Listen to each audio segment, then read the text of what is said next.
Sometimes after archiving or deleting a game on your Nintendo Switch, you might want to get it back, but confusion often happens because archiving removes the game but keeps your saved data, while deleting removes the game and its data entirely. In this video, I'll show you how to exactly re-download both archived and deleted games on your Switch. So let's begin. Method 1. Re-download archived games. From the home menu, find the game you archived. The icon will still be there, but it will have a cloud download symbol. Select the game and press A. Then select your user, and after that choose re-download. The game will start downloading again and your saved data is already intact. You can pick up right where you left off. Method 2. Re-download deleted games.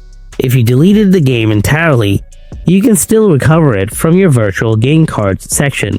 No matter how many times you delete your game, it will always load up in the virtual game card section.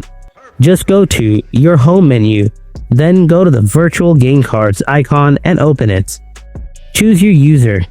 In here, you will find all your previously purchased games, whether they were still installed or not. Select your deleted games from here, then choose Load on the system. Now the game will be loaded and re-downloaded. And that's it. Archived games can be restored right from your home menu, while deleted games must be re-downloaded from the virtual game cards.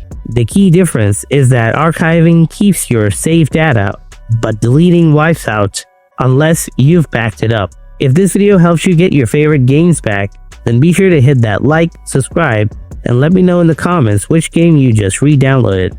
I'll see you in the next video. Until then, stay tuned and take care.